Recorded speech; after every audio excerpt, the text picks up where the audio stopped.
Vikarabad municipal chairperson గా తన పదవీ కాలం నేటితో పూర్తవుతున్న సందర్భంగా చైర్పర్సన్ చిగులపల్లి మంజులా రమేష్ వికారాబాద్ మున్సిపల్ కార్యాలయంలో మీడియా సమావేశం ఏర్పాటు చేశారు. ఈ సందర్భంగా చైర్పర్సన్ మాట్లాడుతూ వికారాబాద్ అభివృద్ధి, పట్టణ అభివృద్ధికి సహకరించిన అందరూ కౌన్సిలర్లకు ధన్యవాదాలన్నారు.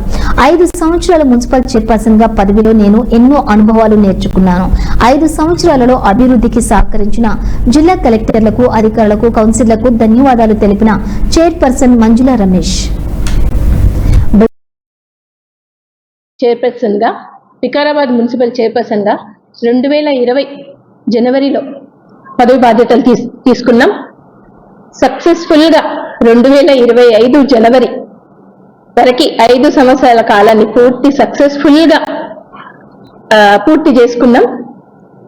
ఈ 5 సంవత్సరాల పీరియడ్ లో జీవితంలో చాలా నేర్చుకున్నా.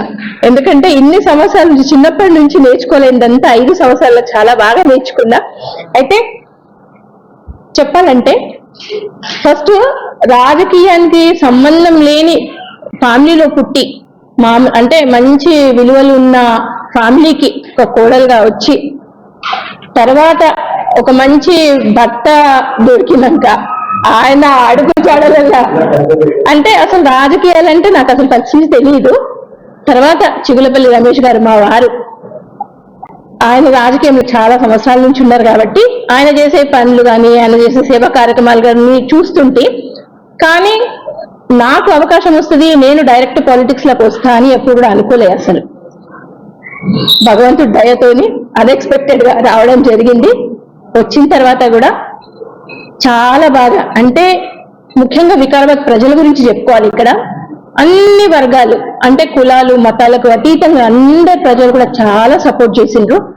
ప్రతి స్టెప్ లో అనొచ్చు, ప్రతి అడుగులో కూడా చాలా అన్ని కూడా ఎదురైనాయి.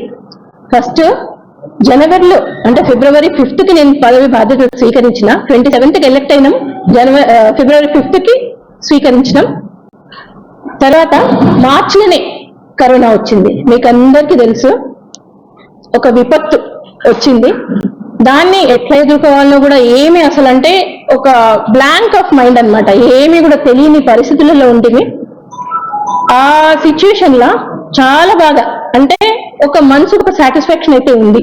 చాలా ప్రజలకు సేవ చేసుకున్నా, అంటే నా వంతు ఎంత చేయాలో దానికంటే ఎక్కువనే చేసిన అని ఒక సాటిస్ఫాక్షన్ అయితే ఉంది. అప్పుడు ఎట్లుండే అంటే, రెడ్ జోన్లు, కంటైన్మెంట్ జోన్స్ అవి చేసిన తర్వాత అక్కడికి వెళ్ళొద్దు అని చెప్పేసి చాలా రిస్ట్రిక్షన్స్ పెట్టిండ్రు.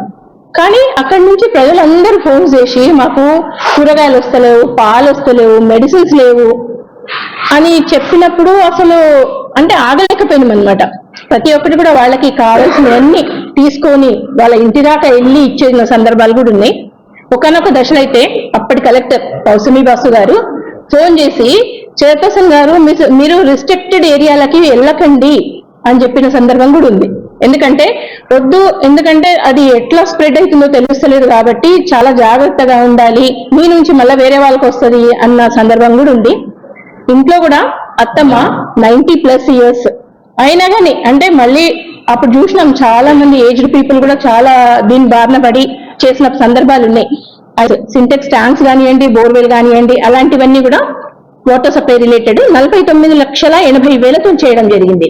గ్రేవ్ యార్డ్స్ కంపల్సరీ కూడా మన, అంటే అంతిమ యాత్ర మంచిగా ఉండాలి కాబట్టి గ్రేవ్ యార్డ్స్ కూడా బాగా అభివృద్ధి చేయడం జరిగింది. 1,46,00,000. పార్క్స్ అంటే మనకి ఎట్లా గైడ్ లైన్స్ ఎట్లున్నాయంటే, ఏ గ్రాంట్ వచ్చినా 10% కంపల్సరీ గ్రీన్ బడ్జెట్ కి కేటాయించాలి. ఎందుకంటే స్వచ్ఛమైన గాలి అయితే మనందరికి అవసరం కదా. సో దాని కింద 1,57,00,000తోని పార్కులు అభివృద్ధి చేయడం జరిగింది. పబ్లిక్ టాయిలెట్స్ ఒక 3 ప్లేసెస్ లో పెట్టినాము, అది ఒక 10 లక్షలు.